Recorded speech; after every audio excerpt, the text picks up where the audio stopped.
everyone, and welcome to another episode of the Today's the Day Changemakers podcast. I am Jody Grinwald. This week, my guest is Vince Warnock. Vince comes to us all the way from beautiful New Zealand. He's an award-winning business and marketing strategist, a coach, an author, and host of the Chasing the Insights podcast, which also happens to be the name of Vince's book. He is also an ex-radio announcer with over 20 years in marketing. Previously the CMO at Cigna, Vince has founded multiple companies, including the Chasing the Insights Academy, where he empowers entrepreneurs and business owners to make sense of marketing and grow the business they have always dreamed of. We discuss many important topics during this interview, from Vince going through a very difficult childhood and learning early on how to be a true survivor, to encouraging others to market themselves for true success, to an important topic that many leaders do not talk about, but they do experience, Imposter Syndrome. Follow Vince at chasingtheinsights.com.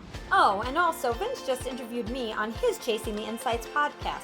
So head on over there to hear more about what the word connection really means to me, my coaching style, and why I decided it was time to launch Today is the Day Changemakers. Please subscribe to the Today is the Day Changemakers YouTube channel. Stream this podcast on all streaming sites. Like us on Facebook and Instagram at Today is the Day Live It. I am also the CEO and co-founder of the Zx81 Kids Foundation, connecting children and young adults ages 7 to 22 who meet the financial needs requirements with ongoing lessons in the performing arts. The views expressed by all Today's the Day Changemakers podcast guests are their own. Their appearance on the Today's the Day Changemakers podcast does not imply any endorsement of them or any entity that they represent. Don't forget, subscribe, like, and share this podcast. You never know who needs to hear the stories shared here. Have a great week, everyone. Hello, everyone, and welcome to another episode of the Today's the Day Changemakers podcast. I am Jody Grinwald, and I am super excited, as I always am, because I get to interview the most incredible people from all over the world who are change makers, the inspirers, and those who are just busting through the status quo. And today I have Vince Warnock with me. Hi, Vince. How are you? Hey, Jody. I'm excited. Anytime you and I catch up, I'm always excited, of course. But I know we're doing a podcast, but seriously, it's just you and I just hanging out. So, yeah. Vince, it is. It truly, truly is. And I'm so blessed to have met you. And tell everybody where you're coming in from, which I think is so incredible. I am coming in from Wellington, New Zealand. So bottom end of the world, the bit that's usually left off the map, unfortunately. There's so many maps where you see Australia and we look down to the little right at the bottom and, oh, there's no New Zealand. Only 5.5 million people here. That's incredible. And so everybody, Vince is an award-winning author, a marketing coach, and the host of the Chasing the Insights podcast, which I just was on recently too. So thank you for having me on as a guest. So I appreciate that. Thank you for being a guest. One of my favorite guests too, I might add. Well, you're one of mine too, because I know this is going to be such an incredible conversation. Vince and I met, you see, the one thing that I talk about all the time is about connection, right? And that is so important. And I was connected to someone here in New Jersey who then connected me with Vince in the Netherlands. So you just never know who knows whom, right? So that's the most important thing, is always remember who you're talking to. You are also talking to all the people that they are connected to, because they can introduce you to them. Oh, yeah. So Vince, I don't know a ton about you. So I'm going to get to learn a lot about you through this interview and this conversation. So I want to go back in time a little bit. We're going to come back to your award-winning author status and all the wonderful work you're doing and all the speaking you're doing, because I see your face on so many different things coming up. That is so exciting. I do love to talk. Yeah. which is great. But I want to hear where you started. So where you were born. And I always ask my guests this question: were you more of an outgoing child or an introvert? Okay. I grew up here in New Zealand. So I was born in New Zealand. I've lived here my whole life. Thought about moving a couple of times for different businesses that I've set up, but then it's New Zealand. I love this place. Unfortunately, though, I grew up in an abusive family. So I grew up in a really abusive environment, grew up in poverty. We were literally the family where my parents would get us, myself and one of my sisters, to go down and steal food from the back of the supermarket. That way we had enough to eat, which is an interesting environment to grow up in. So home was not a safe place for me. It was not a happy place at all. School became my happy place. So that was the place I would escape to. I discovered learning, which was like, oh my goodness, this is amazing. And at age 11, I still remember I had this teacher. I went to a thing called intermediate here, which is a transitional school. So we have what we call primary school, then we have intermediate, and then we have secondary school or college or high school, I think everyone else calls it. But at this transitional school, I was always a loud kid. I was always the kid who used humor to try and deflect situations and try and avoid being beaten. So I was always, outgoing. And I remember in this class, I had this new teacher. His name was Mr. Few, and he had this profound impact on me. I was really smart ass. Was sitting in the class, and he was getting us to do these projects. And age 11, you do these fascinating projects like sharks and spiders. So I was doing this project on sharks, and he said, "Right, we're going to prepare and do a presentation." And I was like, "Presentation?" And he goes, "What's that?" And I said, "Well, when are we going to get to do presentations? I mean, come on, like we're ever going to amount to anything?"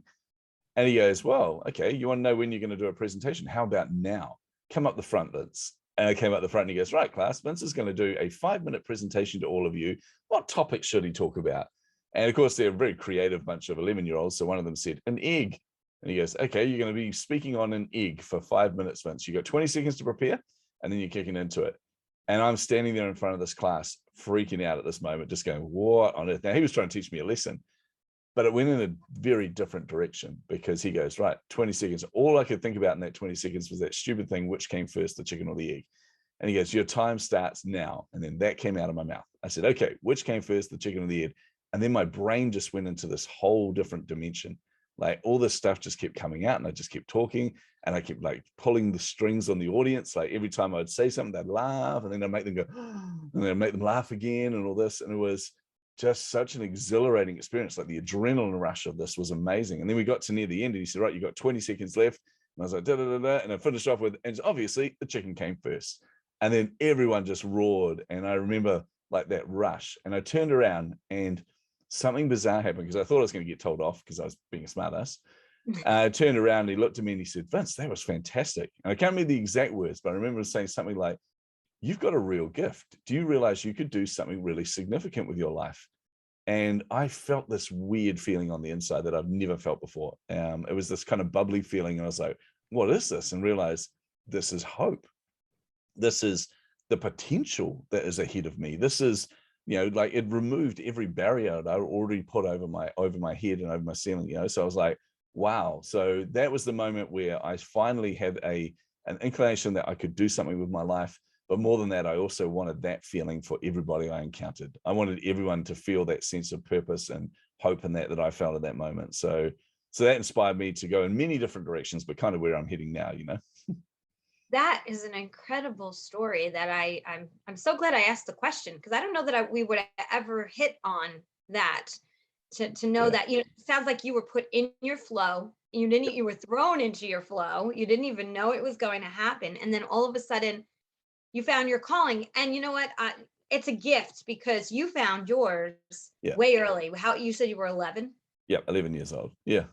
So, right, it took me way longer. I don't even want to say the age, but it took me way longer to say that's what I want to be when I grow up. I was already grown up. So from there, what did you decide to do? Were you using this as time went on? Like now I have, like, I know how to play this game now. Absolutely not. No. So Didn't. Okay, that's I got interesting. an opportunity at high school to do. I was in a play, and we had to do Othello because it was part of the curriculum, and I got to do all the fun lines. Like honestly, I did because we did this weird interpretation of it. Our teacher was trying to be ultra creative, and I had to do this thing where I spun around. I was like, "Beware my lord, O jealousy, 'tis the green-eyed monster which doth mock the meat it feeds on." And every time I spoke and I did these lines, the audience would laugh. And my son felt the same thing. Like he went and did drama class one time, and they did stand-up comedy as part of the class. And he was like, "Dad, when I was up there, it was this feeling that every time I'd pull this string and they'd laugh, and I'd pull another string and they'd pull another string." And he felt the same thing I felt in that moment, which is that adrenaline rush and that exciting feeling, like what I imagine probably heroin or cocaine feels like. I don't know, but it certainly wasn't a career option for me, and it certainly wasn't something I pursued. When I got to high school, I realized that I was very bright, and science was my kind of main main subjects in that anyway. I was fascinated by electronics ever since. I still remember being 4, and I made this basic electronic circuit out of these old parts that I found, just a battery and light bulb and things like that. And it wasn't even anything special. But I remember making this circuit and making this little game, and everything would buzz if you hit the sides and that. And my parents freaked out. They looked at me. They're not actually my birth parents. So I was put into this family. But they freaked out. They looked at me like I was some kind of witch or something. They burned me at the stake. They were like, what has he done? He's 4. Ah. And then at age 7, I built my first crystal radio set, just based on principles. I didn't even have a schematic or anything. It was just something that I was so fascinated by. So when I got to high school, it was like, this is an obvious choice. I want to be the guy that makes all of the gadgets for James Bond or Batman, because in my mind, that was a thing. Turns out that's not a thing. So I studied electronics, computer and software engineering, and did that for many years, and ended up working in a lab designing incubators and plant growth chambers. So designing all these kind of cool things in a lab coat. I had long hair. I actually had hair back then. I had long hair and a long goatee in this lab coat, building and designing these circuits, and realized, wow, this is so incredibly boring. Like, I was not enjoying it. I realized I need to be around people. And then that's what kind of brought me back to that experience when I was 11, was that feeling that was inside of me, and just understanding what had happened in me and understanding people. And that started a different kind of journey where I was still doing electronics engineering, but in reality, I was just learning more and more and more around the psychology of people and understanding people's behaviors and things. And then I ended up in a stint on radio. I was an on-air announcer. This is starting to use my gift now. On-air announcer at our biggest radio station here in New Zealand. I did that for a number of years. That was literally a dream job. I still remember when I was 7, I'm listening to that crystal radio set and going, wait a minute. There's a job out there where you get paid to play music and then to talk to people and have fun and engage with people that call up. And I'm like, this must be the dream job. Turns out it was, except for one aspect, which is the very, very large lack of pay, because it is a terrible paying job. So I did that for a while, but then everything started to come together. So this passion for understanding people, and this other passion for technology, and of course my experience in radio and interacting with people, all kind of came together in marketing and digital marketing. And I kind of fell into marketing. I had no qualifications in it whatsoever, but was doing all these side projects of building, websites for people and designing apps and things like that. Or back then they weren't apps on your phone, they were like applications for desktop and things like that. And then just found out that I was really, really good at it. And I still remember I was sitting in a pub. This is how I put my foot in it, Jody. I remember sitting in a pub one day, and a mate of mine was introducing me to these other people, and going around, we're talking around the table, and one of them moaned about the fact that they had this project they wanted to do. And they had developed this video that was like, it cost them about $1 million for their organization to get this really fancy video done. And they wanted to do this version of it, which was interactive and, it was online and interactive and everything. And they said, but all the quotes we're getting are like $500,000 to develop this thing. And I just kind of scoffed and went, ha ha. They're like, what? And I said, $500,000. I could do that for I think I said about $50,000, and I could build it in a weekend. And I was just being cheeky. And then they went, okay. I went, oh crap. Now I've got to figure out how to do this. And that's what I discovered, by the way, when you embark on something like that, when you run it, you realize that there's a reason that people were charging $500,000, because the technology wasn't where we were at. So I had to get really creative and really different and come up with something. So built this thing for them, took the weekend, and then we refined it over the next week or so. And then didn't realize they had submitted it for an award. And then they came back to me and they said, by the way, just to let you know, we've submitted your application for these marketing awards, and they've come back and said we're a finalist. And I was like, really? And they said, yeah, they want us to fly to Vegas. We want to know if you want to come. And I'm going, now this is a small organization that uses government funding for various projects. So I went, I don't feel right about this. So I said, who are we up against? They said, oh, American Airlines, Heineken, Sony, American Express. I'm like, yeah, no, we're not winning that. We have absolutely no shot of winning that. There's no point in us going. That's just, being disrespectful or misusing government funding, essentially. So we didn't go. And that was one of the few regrets I've got in life, because it turns out not only did we win, we ended up winning a whole pile of golds, but we also won Best in Show, the best overall entry for the entire awards. And the person giving out the awards was will.i.am, and I'm a huge will.i.am fan. I'm like, damn it, that would have been amazing. So you're at this giant awards thing, or everyone else is at this giant awards thing, and they're calling out the name of the New Zealand team going, yeah, they're not here right now. So they just ship the awards to us. So that's when that company came to me and said, look, we want you to work for us. full-time. And I'm like, oh no, I'm just having fun doing this freelancing stuff. And they said, no, here's the amount we want to pay you. And I went, yeah, I'm not having that conversation with my wife saying I turn that down. Okay, I'm joining you. So that started my kind of marketing career, I guess. And from there, been in and out of both corporate and entrepreneurship. So early days, I created and failed a number of businesses. Then later on, created and succeeded and sold a number of businesses, until where we kind of got to now, which was coming off the back of my largest acquisition, I guess. So the largest sale that I did, largest exit. It was an 8-figure exit after only about 3.5 years, which is a company called Common Ledger. And that was a crazy, stressful, anxiety-induced, but incredibly successful journey. We got to the end of that and I'm just like, I'm done. I was on the road nonstop, never getting to see my family. I just got back from a trip and my son, who was, he was 10 at the time, might have been 12, can't remember his exact age, but he just turned around and said, hey, Dad, can we have a chat? And I said, yeah. And we sat on the couch and he goes, look, Dad, I know you're building a really good company, but I think we need to spend more time together. And as a dad, you kind of split down the middle. Like there's two incredibly strong feelings that happen in that moment. The first was just how proud I am of what we've managed to cultivate as a family, which is this openness and this connectedness that means that we can have those conversations with people without feeling like, oh no, what are they going to think or feel in that. So I was really proud of that. They could be that open and transparent with me. But then the other half of me is just going, ouch, like I need to make a change. So I picked up the phone. I said, that's a really good point. Hold that thought.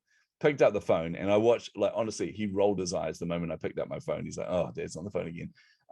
But I rang my co-founders and I just said, look, guys, I'm done.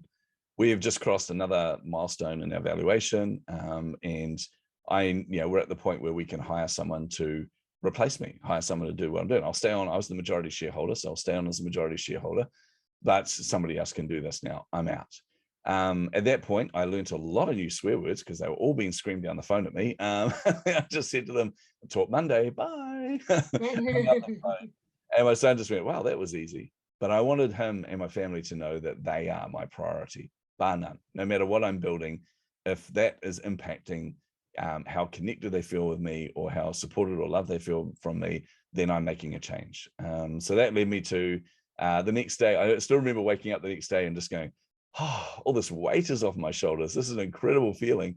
And then realizing, hang on, what's that thing that people need, that normal people need? That's right. It's called a job. You know, that thing where you go down to the supermarket and buy groceries in exchange for money rather than equity. You can't go down there and go, I'll give you 0.00001% of my equity if you give me these groceries. It doesn't work that way. So I went and joined the team at Cigna Insurance, became the chief marketing officer there, was there for 5 years. And honestly, it was an insane journey. I loved it there. I loved the place. I loved the people. But on paper, everything was outstanding. Like if I look at the successes I had there, we doubled the revenue of the organization in the time I was there.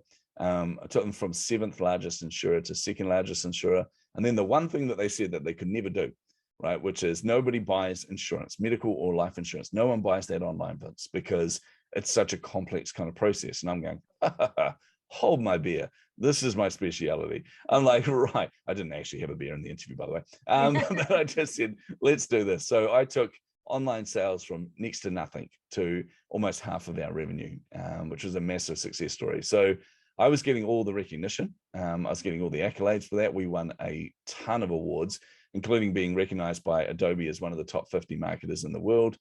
So on paper, that looked amazing. I published my first book when I was there. I was getting, in the magazines, in the articles, all the stuff that we always want as entrepreneurs. You're on Forbes and Yahoo Finance, all this kind of stuff. And I remember sitting in my office. We're in the largest building here in Wellington. My office is the 2nd largest. Of course, the CEO had the larger office. It was the 2nd largest. It was the envy of all the other C-suite executives. And I was sitting there miserable, completely unhappy and completely unfulfilled. And I realized that I was so far removed from who I am. And when you're at that level, when you're a C-suite exec, you tend to have to treat people, particularly in a Fortune 100 company, you treat people as a dollar sign or as a data point. And that's not how I'm wired. I am wired for people. I am wired to understand people and to impact people. And I realized that I was kind of almost acting as a chief marketing officer, as in I was playing a role. I was this, this role when I came to work. I wasn't Vince. I was chief marketing officer Vince. And that felt so disconnected with me and who I am that I knew I had to make a change. So this is November, December 2019. I remember having some very awkward conversations with the CEO over Christmas. I remember telling her I need to leave, and she's like, no. And I was like, yeah. And she goes, do you know how much we pay you, Vince? And I'm like, yes, I know. It's not about the money. And she's like, I don't understand. And I'm thinking to myself, and that's part of the reason why I'm leaving. So January 2020, before COVID kind of impacted the world, that was it. I left. And the whole goal, by the way, was to leave and just be a full-time author. It was going to be writing my next book. And that very quickly realized after leaving Cigna, about a week after, in fact, realized that when you have ADHD, focusing on doing one thing is not really healthy. So I got bored after 1 week, started writing 2 books at the same time. I think I've got 4 books coming out this year. Kind of went on this crazy journey, launching my podcast, which has just been an incredible amount of fun, but then accidentally finding out that I'm a marketing coach. And that was due to the fact that kind of all the people that I was interviewing for my book, all the entrepreneurs around the world, mostly in Canada, US, UK, South Africa, Singapore, Australia, New Zealand, all over the world, all of a sudden got hit by COVID. And I'm trying to, talk to them about mindset stuff, Imposter Syndrome, which is what one of my books is about. And they all said something along the same lines of, Vince, we'd love to help you, but we can't. We're not mentally there. And the reason is we have no income coming in at all, no revenue coming in the door. We've got all the same overheads. We don't even know if we're going to exist in 2 months' time. And that broke my heart. I love entrepreneurship. I do believe it's a higher calling. I believe when you're birthing something new into the world, that is something really special. And I remember turning around to my wife, and she just looked at me and she was like, you can't let this go, can you? And I went, no. And she goes, you're going to have to help, aren't you? And I went, yeah. So I asked all of them if I could come alongside them and just see if I could help in any way. And they all said yes. And I was very pleased to not have a single casualty. We turned them all around to profitable very, very quickly. In fact, 3 of them, we ended up doubling the revenue. And one of them, my little darlings in Melbourne, they had no idea what they were sitting on. There's these 2 little old ladies with this store over there, and they thought they had this little niche boutique shop.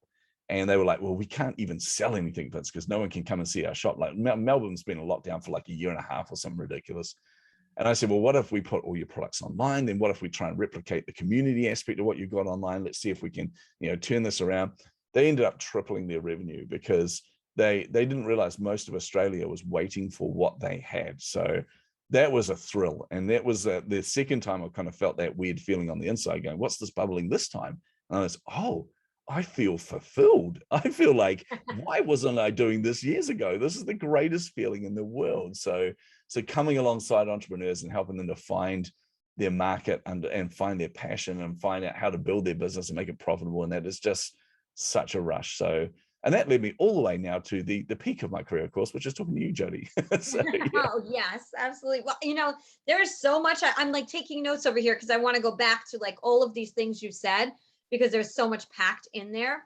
Yeah. Well, I do want to go back to something though that you mentioned in passing, and that was about, living in a family that wasn't yours, right? So you were placed in this family.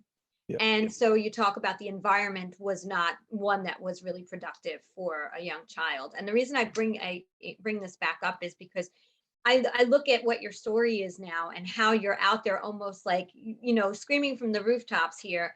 I can help, I can make things happen. I wonder how living in that environment, in your mind, how living in that environment really pushed you to be who you are today. Have you thought about what the effects of that was to bring you, because you could have gone the other way. You could have been the one who wanted to be the introvert working with the lab coat on because life was not the way you wanted it when you were younger. And people do that. But you fought against that tide and you found something that you connected to. So share with me how that affected, how it affected. I think there were 2 aspects there. One was that feeling, as I said, when I was 11, that feeling of being believed in. And that stuck with me because I wanted everyone to feel that feeling. It felt like a warm hug. And that's the only way I can kind of describe it. It felt like this giant warm hug. But the other thing that happened was when I was about probably, I'm losing track of time now, maybe 18, I was studying electronics engineering and things. And I remember I was having a bit of a pity party. I was having a bit of a sad sack thing with a friend of mine. Oh, it would have been 19 because it was after my first big kind of first startup that failed. And I remember just thinking, why me?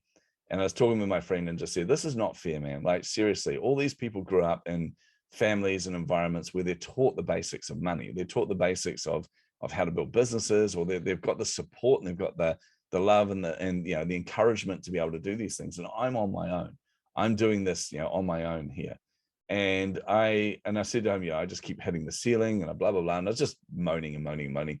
And I think he got really frustrated with me, but he turned around, and it was one of the most profound things I've ever heard. He turned around and he said, you do realize that everything you've gone through, even the bad stuff, which I wouldn't wish on anyone, Vince, but all of the stuff you've gone through, everything you've gone through actually counts for something. And I went, what? Now, I didn't know what he meant. So he explained, and he just said, look, all of the things you've been through have made you into who you are now. And he goes, and I happen to think you're actually an awesome human. And I was like, yeah, I was actually quite pleased with who I am as a person. So I'm like, yeah, I am actually, I'm a very compassionate, very empathetic person. And that's when I realized that all of those things that I went through taught me how to understand other people. And it taught me why we should, not just look at things at surface value or face value. We should actually understand people more deeply, understand and care for people more honestly and more openly. So all of that, it actually taught me this empathy and taught me this compassion.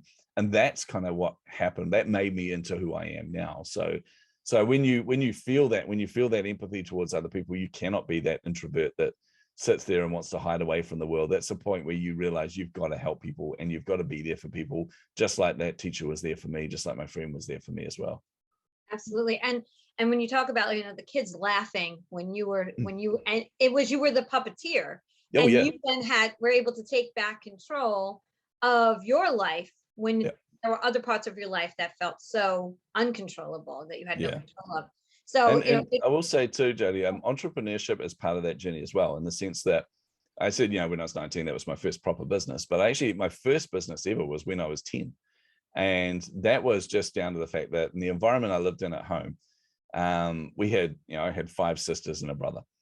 So we had a lot of people in a 2-bedroom house, I think it was, or 3-bedroom, it might have been a 3-bedroom house. So we had no room there, we had no food, we had nothing. So my parents decided they were going to put me in a caravan in the backyard. So they got this old caravan that had no insulation. So in winter, I used to wake up with like ice on my chest. It was just terrible. We had no power, nothing. So I had to learn to adapt. And I'm like, all right, if I'm going to survive, I need to be really cunning. So a few things happened. One, I discovered that in the middle of the night, I could get up and dig a trench underneath the ground and then cover it all up and basically run cables. And I learned how to tap into the power grid of my own parents' house. So they had no idea that I powered up that caravan. That was awesome. And then the other thing that happened was my dad was a rubbish truck driver. So he would do commercial rubbish. And it was at the time, it's going to really age me now, but it was at the time where the first personal computers were really coming into New Zealand. And these were the Sinclair Zx81. They were an amazingly terrible but awesome gadget. So they had these rubber membrane keypads. And this company had bought a pile of them to check them out. And then they were like, well, these ones don't work. So they just threw them in the bin. There was an insurance write-off for them. So my dad was like, I felt like he's like the monkeys off 2001: A Space Odyssey. He's like, oh, what is this thing? And he said, the boy likes buttons and knobs and lights and things. So he gave them to me. I realized very quickly what they were because I was fascinated by computers. Then I realized he gave me 3 of these things. I'm like, okay, well, I can pull them apart. I can figure out what's wrong with them. So very quickly worked out that the keys weren't working on them. So pulled them apart, realized the rubber membranes weren't working properly. This is age 10. Put them back together and got 2 of them working. And I was like, okay, so now I have these 2 computers. I don't have a TV. I had to go and sneak into the house and use the TV when my parents were at work and things. So then I realized that kids at school were dying to get their hands on these things. So I put the word out there through, all the kids at school, and then a couple of the parents wanted to buy them off me. So they bought these personal computers off me. That gave me enough money to buy a Commodore 64, which I still have. It's one of the greatest inventions ever. And then it came with some software and it came with some games, and they were all on cassette tape. Now, I have to tell you, in full disclosure, I had no moral compass when I was a child. My parents were completely corrupt and I had nobody to guide me in what was right and what was wrong. All I knew was I could copy those games, because if they're on cassette tape, I can easily copy this. Basically just a ferrite-based thing. So I could put in a blank cassette tape and dub them, essentially, like we used to do back then with songs. So I would get all these blank tapes. I saved up my money from my paper out, got all these blank tapes, went into like a department store that had tape decks with high-speed dubbing. And I would hire these games from our school. You can hire this company came around, you hire a game for like 50 cents or $1. So I would hire these games, go in there with these blank cassette tapes. My friend would distract the person at the counter, and I would be high-speed dubbing all these things really quickly. And then I'd be selling them off. And I made so much money from that I was really glad I had powered up the caravan, because I bought my own TV, my own VHS at the time. It was long before DVDs. I bought my own stereo for there. I bought a heater so that way I didn't die in winter, all these kind of things. So I managed to basically survive off having my own company. So that's the part of me, that survival instinct created a need in me to have that independence. And that's why even when I've been in corporate life, I've always had a side hustle. I've always had something else where I can create my own wealth, where I can create my own future. So those are the kind of things that really shaped me into doing what I'm doing now, and into helping as many people as I am now. Yeah, I think we don't always, that's why I love sharing stories, and so do you, is because you don't really know, like, you see the end result, or where we are. It's not the end result, it's where we are right now in our journey, but it's what it took us to get here. And so many people that listen to podcasts, they're in all different parts of their journey, and they just need to hear one thing from someone that's going to help push them to say, I relate to that person, and if they can do it, I can do it too. Exactly. And that's what I love to do. I also have to mention, you mentioned the ADHD, and I have to tell you, I was never officially diagnosed, but I can definitely tell you, everybody calls me the tornado in my family. And so I too, I'm not even kidding, since I'm young, I too always felt different growing up, and my mind was all over the place. I struggled with staying focused on one thing. And so, like you, I get bored easily if I'm only focused on one thing. So, I have the foundation, I have the podcast, I have the book, all those things. And people are like, why? Like, why do you do that to yourself? And they don't understand, if I don't do that, I don't feel fulfilled. Yeah, right? exactly. Right? Yeah, Right? it's a crazy thing, because the one thing that really just disappoints me in this world is ADHD is treated as mental illness, or it's treated as a disorder, but it's not. What people don't realize, ADHD is nothing negative, or there's negative aspects of it. It is really hard to focus sometimes, and we call it the squirrely brain club. Like, honestly, every entrepreneur worth their salt, I reckon, is ADHD as far as I'm concerned. Apologies if you're not ADHD to anyone out there, but what it is it's just a different way of thinking. It's neurodiverse, and it's basically that we sit in this creative energy all the time.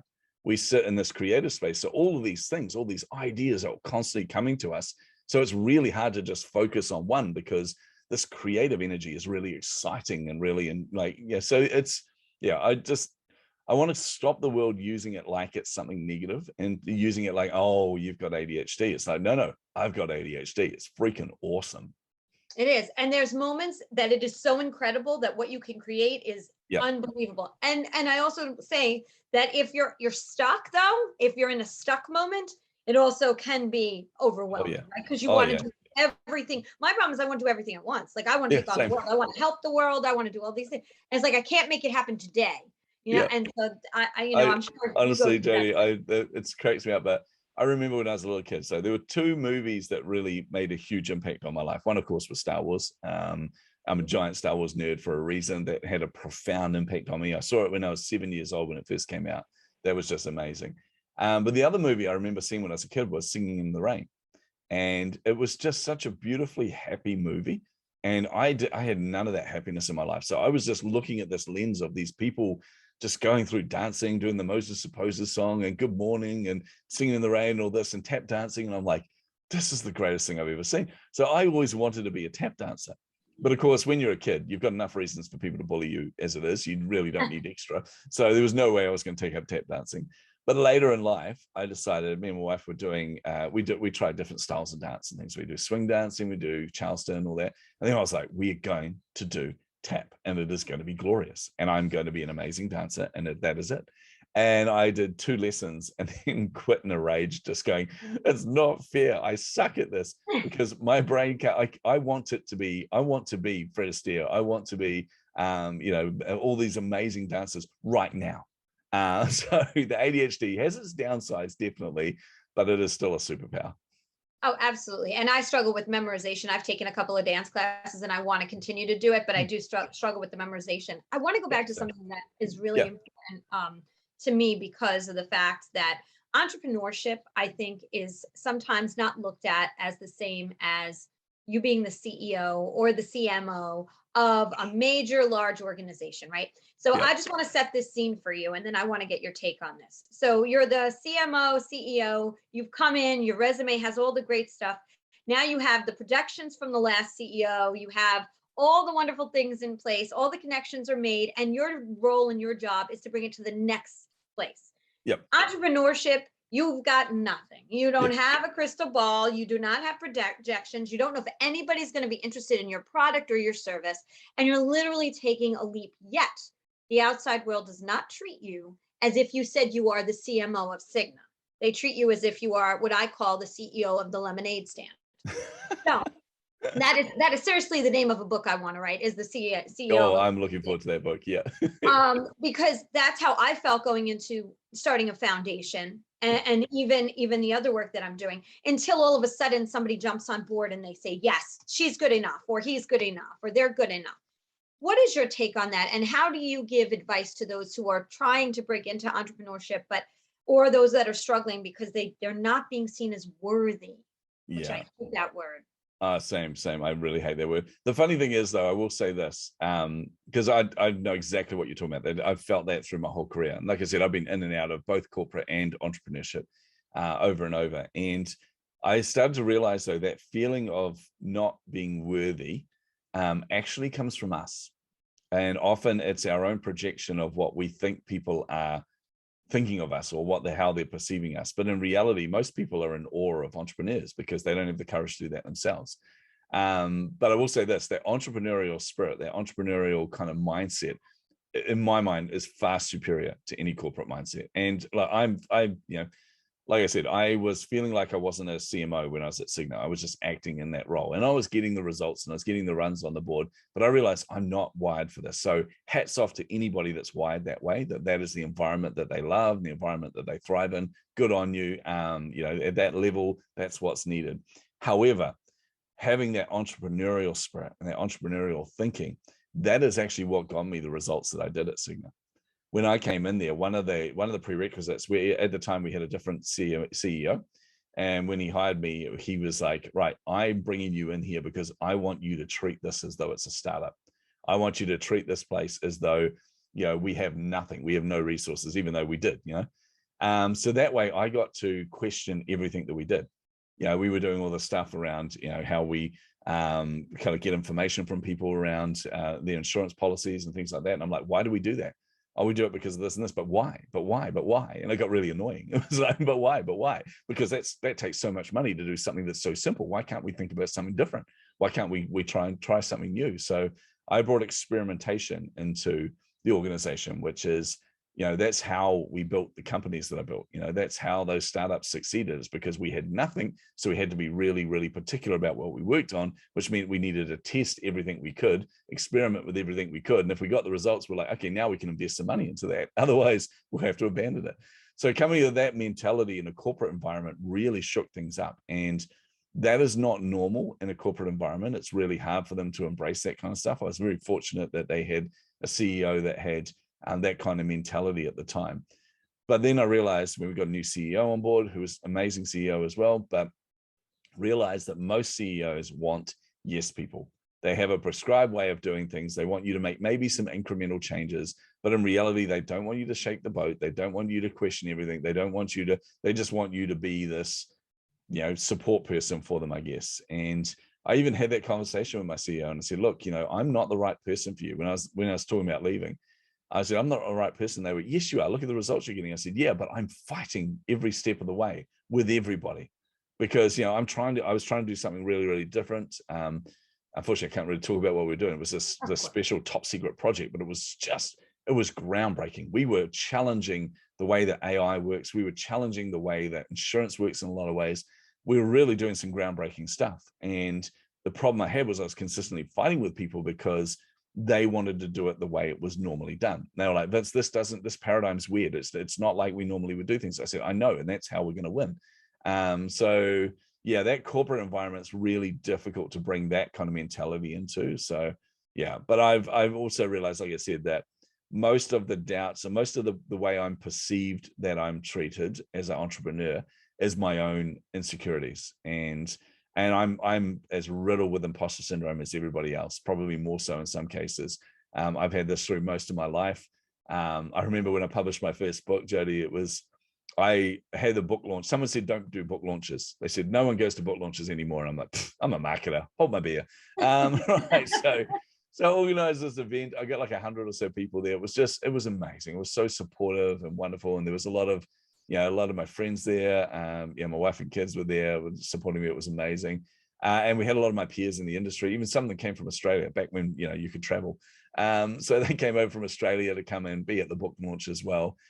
And it was just such a supportive environment, but I spiraled so badly afterwards. And mainly because in my mind, I knew I was going to struggle with the fact that everyone will want a signed copy of the book. And I'm like, why do you want my autograph? I'm a barely average karaoke singer. I'm not a celebrity at all. But I justified in my mind because I was like, well, if I go to a book launch, that's what I want. Like everyone wants a signed copy. It's a way of showing you support, but it's also just freaking cool. I mean, think about it. So I'm like, right, I can do this. I bought myself a fancy pen, had all these print copies there, and I'm signing these copies and handing them to everyone. And it was awesome. Everyone's giving me these big hugs, and I'm a hugger, so I just love that environment. But then all of them said something along the lines of, I cannot wait to read it. And the moment they said that, my stomach knotted and my brain started getting foggy. And I'm like, I'm not coping with this. And we left that event as a high extrovert. I should have left that event totally charged, totally on fire. Like, yeah, I'm going to take on the world. I wanted to hide from everyone. And that night I had no sleep. I laid there and there was just these internal conversations going over and over in my mind where my brain was going, who do you think you are, Vince? Like, what makes you think you have anything special to say that anyone would want to read your book? Or do you realize they're all going to read your book and realize what an amateur? And just all these things played over and over in my head, all these doubts in there. And the next morning I did the one thing that I really do regret. This is probably the only second regret I've had in my life. I decided I was going to self-sabotage. I decided that I was way too busy because I'm chief marketing officer, I'm way too busy. So I'm going to go dark and go quiet on my book. I don't want to talk about it anymore. In fact, I had Forbes, CIO magazine, and Diginomica all wanted to do like full spreads on me and the book and the impact it was having on marketing. And I turned them all down. I said, sorry, guys, I'm just way too busy. I'm chief marketing officer. My life is just too chaotic. Now, that was a big lie because I could have made the time. I was really busy, but I certainly could have made the time to do the interviews. So if it wasn't for one of my mentors who a couple of weeks later just called me out of the blue. And by the way, this is the type of mentor that never call you. You've always got to book time with them. But he just called me out of the blue and he said, hey, how's it going? Just checking in on how the book sales are going. I told him, he was like, oh, that's actually really good. And I said, yeah, I was really happy with that. He goes, but I've seen nothing out there, Vince. You haven't been on social talking about it. There's been no PR. There's been no press releases, nothing in magazines. What's going on? And I said, oh, I'm just really busy. So I'm just relying on word of mouth. And he went, yeah, I'm calling you on that, man. And this is a person who is an 8 times best-selling author. And he then taught me through the exact process he goes through every time he writes a book. He said, just before I publish, or even just after I publish, he goes, I go dark because I think, who do you think you are? And he just repeated the exact same conversations that I had in my head. And that's what he has every time. And this is a person where I've consumed everything they put out there. I'm such a fan of their work.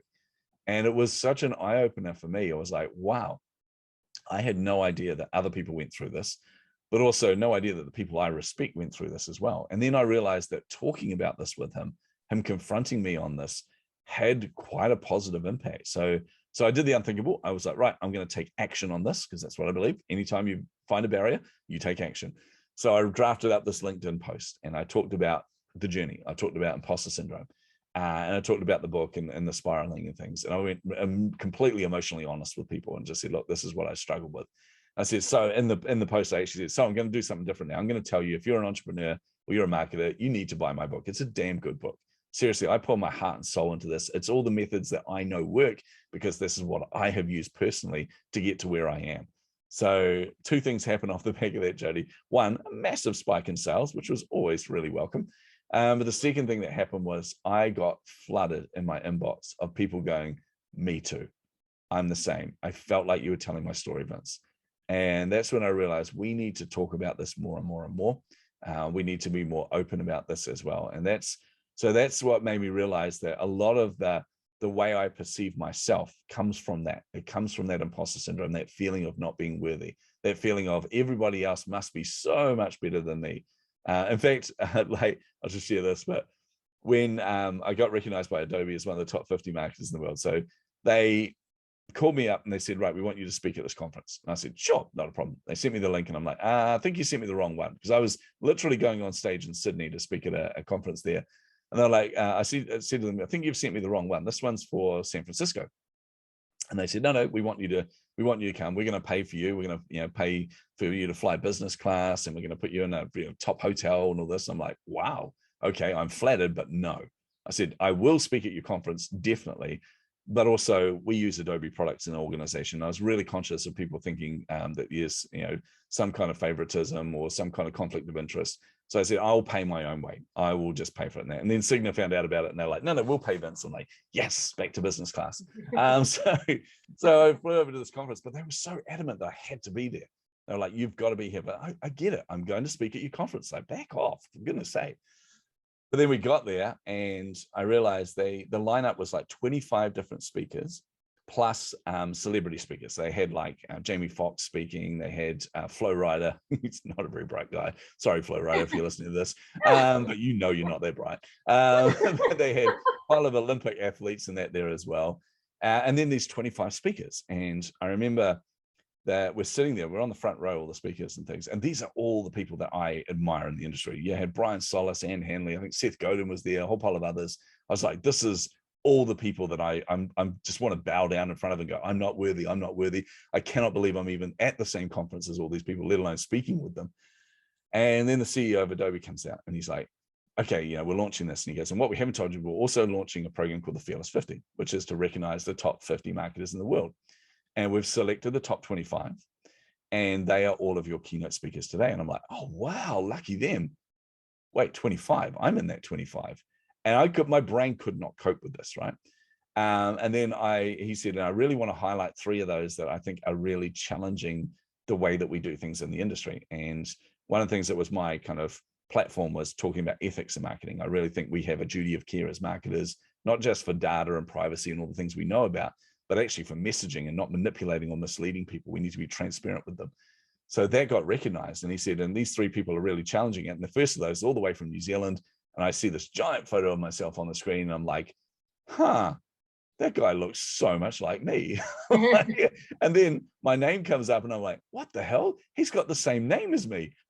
My brain just couldn't cope with this. And then I realized it was me. And I was like, this is really weird. And I was kind of feeling like at some point they were going to go, wait, we meant a different Vince Warnock, you moron. But I got to go out to, and the point of the story was I got to go out with all these people. We got to go out to dinner with them. We got to hang out with all of the heroes that I have. And the one thing that I discovered very, very quickly is brilliant bunch of people, just so nice, so genuine, real human beings, funny enough.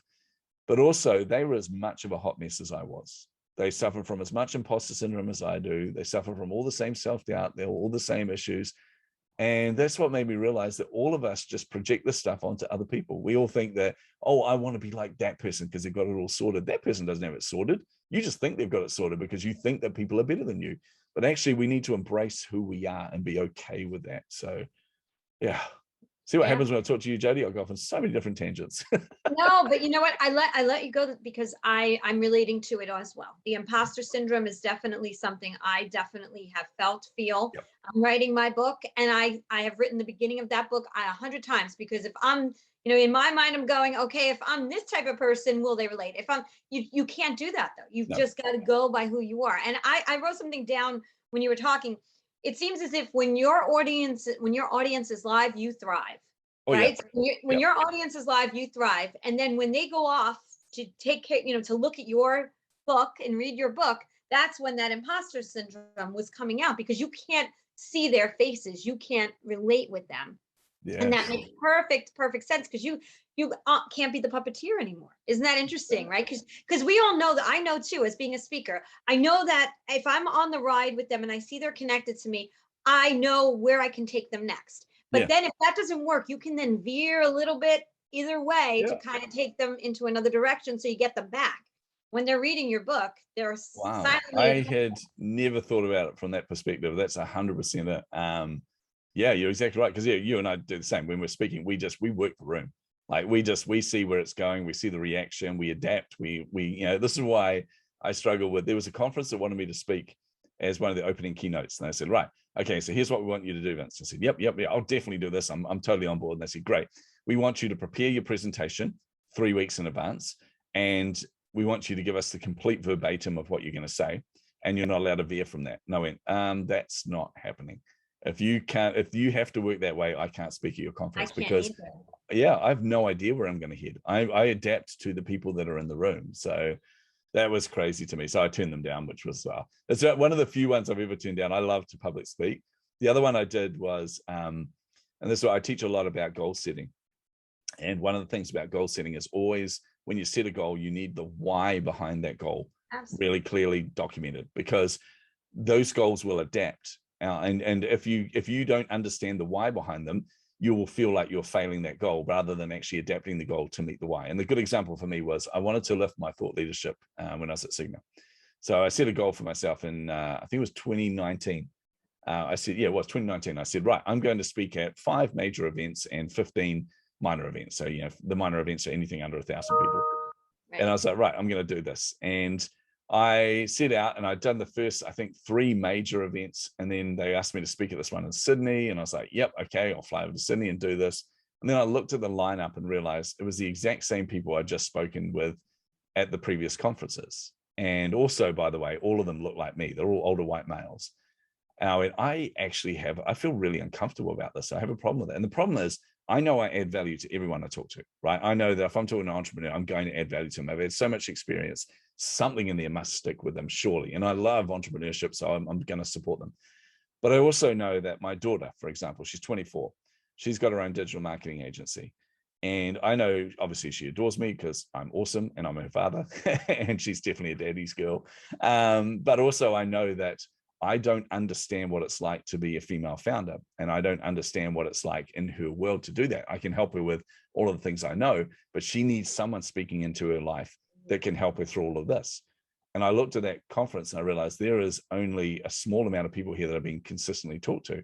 We need representation on here. And I got really upset about this, especially as they also said, we want to put you on an expert panel, and you can literally copy and paste my face, maybe with different levels of hair, on all the other experts or supposed experts on the panel. So I thought, nah, I'm done. So I took a bold stance, and yeah, it was one that I didn't think would work, but it did work. I just turned around to them and said, yes, I will speak at your conference, and yes, I'll let you pay me 20,000, I think it was. But here's what's going to happen. I'm not going to speak at your conference, and you're not going to pay me that money. Instead, there was a woman up in Auckland who is she's a like super intelligent marketer, like far more intelligent than I am. And she was getting no speaking gigs at all because she was, she's part Indian and she was a woman. And for some reason that meant that she just couldn't book gigs. So I said, right, here's what you're going to do. You're going to approach her. You're going to tell her that she's going to do your opening keynote, and you're going to pay her that $20,000. And they said, Vince, that's not how it works. And I said, well, it is if you ever want me to speak at your conferences again. And I knew I was a major draw card for them.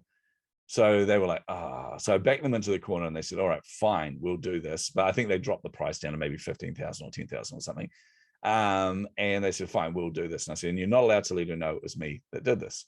That's the only bit they disobeyed. They totally told her that it was me that did this. So I got this message from her in tears just going, thank you so much. And I'm like, oh crap, that's not why I did it. I didn't want it to be about me. It was about her. But then I realized that she told a whole pile of people out there, and 2 things happened. One, my brand was elevated because people realized what I had done. And I look back at the why of speaking at conferences, and now I'm in this mode of just turning down conferences unless they have representation there. And I realize I've now connected with my why. So I have now achieving that goal, even though I won't get the same numbers of conferences to speak at.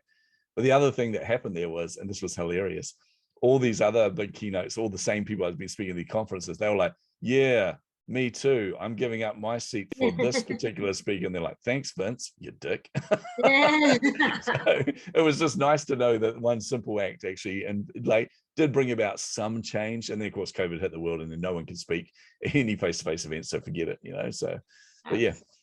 That's awesome. I think that I run a program too, when your why is greater than your how. I think that the whole why process is incredible. But I want to get to really quick, because we're running out of time, but I want to talk about really quick your podcast, which we haven't really gotten to, which is so incredible. And I want people to know where to listen and how to find you and all of that fun stuff.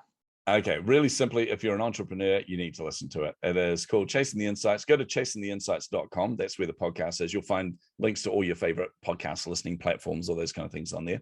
But I do now 3 episodes a week where I interview leaders in entrepreneurship, marketing, and sales. And like we said, having Jody on the show, it's just incredible. So I just get to meet. It's a really selfish project, because even though I'm bringing all the insights to all of you, and you get to leverage all this knowledge and this incredible experience from these amazing people, but selfishly, I just get to hang out with the coolest people in the industry. It is so cool. And literally, like some of the guests I've had on the show have then gone on to become some of my best friends. It's nuts how that happens. But so 3 episodes a week. Each episode is about 30 to 40 minutes long, but it really is digging into the backstory of the speaker and then expert topics. So dragging those insights out of their mind and delivering them so that you don't have to learn take as long to learn them as they did. You can learn from their mistakes without making the mistakes, but also they're going to give you the edge that you need and that unfair advantage you need as an entrepreneur. Yeah, that's why we get along so well, because we love the stories and we love pulling out all the nuggets of information that people have to help us, so we can help others. What else is coming up for you that anybody needs to know? Oh my goodness, I've got so many launches coming up. Always, if people just go to chasingtheinsights.com, the easiest thing is go there. There's a link there to a couple of things. There's a link there to my Facebook group. That's where you'll hear about everything new that's coming out. And there's a lot on the horizon very, very shortly. Some of it I can't release yet. I'm like, but then the other thing that is there is a link to book a free strategy call with me. And this is just my way of giving back to the industry. I love helping people. It's just something I'm really passionate about. So if you have a challenge in marketing or something that you really need some help with, you need a second pair of eyes on, whatever it is, just book that call with me and I'm just happy to help. Awesome. Thank you, Vince, so much. I mean, you have to come back again, because next time we'll do like a 5-hour episode, because you and I will just talk nonstop stories. Yeah. Exactly. It'd be great. But I learned so much about you and I'm so glad. Thank you for opening up and sharing all that you did. I really appreciate it. I think the listeners, they really connect so much more when we can just be open about who we are. And so thank you for doing that. And anything else before we end this episode? No, just that it's been an absolute privilege and an honor. Obviously, I mean, like I said, anytime you and I catch up is always fun, but it's just a privilege and honor to be in front of your audience, in front of all of you amazing people.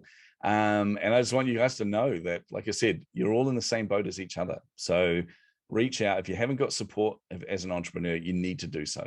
Seriously. It's really, really important. You need to be talking to other people, being honest, being open. We're all in the same boat as you. So anything you're struggling with, anything that you're ashamed of, where you're like, I should be able to do this as an entrepreneur and I can't, I can guarantee you there are thousands and thousands of other entrepreneurs thinking the exact same way as you. So reach out to all of us. Awesome. Thank you, Vince. I so appreciate it. So everybody, like, subscribe. Today's the Day Live It is on Facebook and Instagram. You can go to todayisthedayliveit.com to learn more about the podcast and other services that I provide through Connection Coaching.